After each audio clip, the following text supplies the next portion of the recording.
Dear friends, I think you should take a few minutes to read this article and share it on your wall or with those who are suffering from cancer, because perhaps someone may be saved in the midst of the despair of illness, just like my friend was. And perhaps one day, we ourselves may need it. The story I am about to tell may sound unbelievable to some people, but it is completely true. I have a close friend who had lung hilum cancer, a malignant tumor as large as a bowl located at the root of the lung. The doctor told him to go home, eat what he could, and wait to die, because there was no more treatment available. The tumor could not be removed because it was located too close to the aorta. Later, I went to visit and check on him. He was in great despair and showed me the X-ray image of the tumor. Previously, I had given him a set of books on karmic cause and effect to read in his spare time. By chance, he came across a Dharma teaching in the book about physical illness, mental illness, and karmic illness.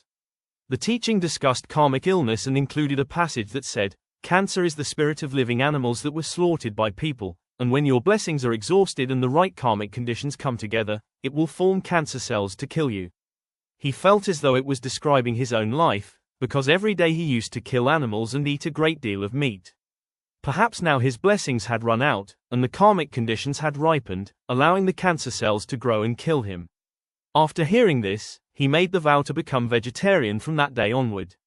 Because eating vegetarian is the best way to limit the growth of cancer cells and hopefully prolong life, perhaps this was the last opportunity left for him. And he followed the method below.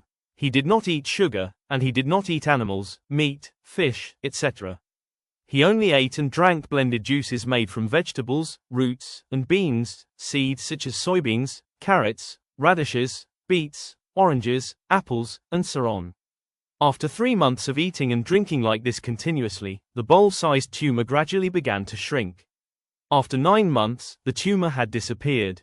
At present, he is healthy, working, and eating normally. And from now on, he only wants to eat vegetarian food. He said, 4 other people in the hospital who had the same cancer as he did and were treated with chemotherapy all passed away. And just one sentence in that Dharma teaching had saved his life. He also thanked me for giving him that precious set of books, but I know I was not the one who saved him. I was only the one who planted the karmic connection, and he himself had affinity with the Buddha Dharma. It was the Buddha Dharma that saved his life. If you believe this is true, then please continue reading the excerpt below. When cancer cells are no longer nourished by meat, beef, chicken, sugar, milk, and so on, they will gradually die. Therefore, I want to share this material so that everyone may know about it. One of the most famous hospitals in the world has changed its perspective on cancer. Johns Hopkins Hospital is a university hospital located in Baltimore, Maryland, in the United States. It was established through the philanthropy of Johns Hopkins. Today, it is one of the most famous hospitals in the world and has been ranked among the top hospitals in the United States for many years.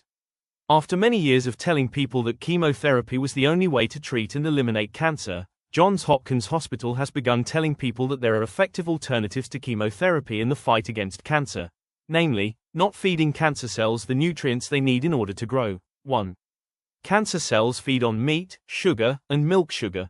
Sugar is a type of food for cancer. By not consuming sugar, one cuts off one of the most important food sources for cancer cells. There are sugar substitutes such as saccharin, but they are made from aspartame and are also harmful. It is better to replace sugar with manuka honey or molasses, but only in small amounts. Salt contains a chemical additive that makes it appear white. A better alternative to white salt is sea salt or plant-based salts. Milk. Milk causes the body to produce mucus, especially in the intestinal tract. Cancer cells feed on mucus. By eliminating milk and replacing it with soy milk, cancer cells have nothing to feed on, and therefore they will die. Cancer cells thrive in an acidic environment. A diet high in red meat creates an acidic environment, so it is best to eat vegetables, roots, fruits, seeds, and nuts instead of meat such as beef, pork, etc. Moreover, meat contains antibiotics, hormones, and parasites, all of which are very harmful, especially for cancer patients. Meat protein is difficult to digest and requires a lot of enzymes. Undigested meat remains in the body and putrefies, leading to the production of even more toxins. How to prevent and treat cancer. 1. A diet consisting of more than 80% fresh vegetables and fruits, juices, grains, seeds, nuts, almonds, and a small amount of fruit creates an alkaline environment in the body. We should consume only 20% cooked food, including beans. Fresh vegetable juice provides the body with coenzymes that can be easily absorbed and penetrate into the cells within 15 minutes after consumption, helping to nourish and form healthy cells. To obtain living enzymes that help build healthy cells, we should try to drink vegetable juice, all kinds, including alfalfa grass, and eat fresh vegetables and fruits 2 or 3 times a day. 2. We should avoid coffee, tea, and chocolate because they contain a lot of caffeine. Green tea is a better choice because it contains anti-cancer properties. It is best to drink purified or filtered water to avoid toxins and heavy metals found in ordinary water. Do not drink distilled water because it contains acid. 3. The walls of cancer cells are covered by a very tough protein layer. When one does not eat meat, the body releases more enzymes that attack the proteins of cancer cells and allow the immune system to destroy them.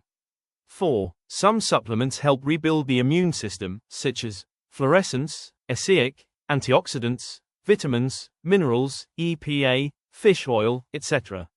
These help the body's cells fight and destroy cancer cells. Other supplements such as vitamin E are known to induce apoptosis, the body's normal way of eliminating useless or defective cells. 5. Cancer is a disease of the body, mind, and spirit. A more active, positive, and optimistic attitude will help cancer patients fight and survive.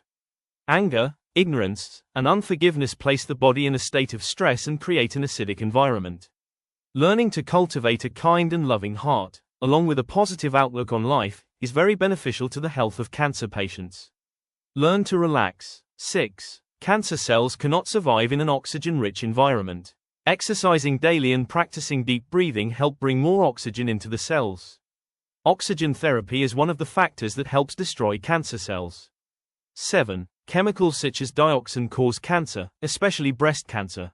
Dioxin is extremely harmful, especially to the cells in the body.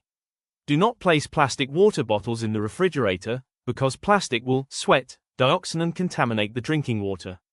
Recently, Dr. Edward Fujimoto, director of the wellness program at Castle Hospital, appeared on a television program explaining the dangers of dioxin. He said that we should not place plastic containers in the microwave, especially when they contain fatty foods, because the combination of fat and high heat causes the plastic to release dioxin into the food, and thus into our bodies. Instead, we should use glass containers such as Pyrex or ceramic ware for heating food. Therefore, even if we are not yet able to become vegetarian, we should not deny, reject, or oppose the benefits of this method. There is a humorous saying that people often tell one another, "We all want to be as strong as an ox, so we eat beef, but we forget that the ox is strong because it eats grass." Namo the Great Joy Treasury Bodhisattva,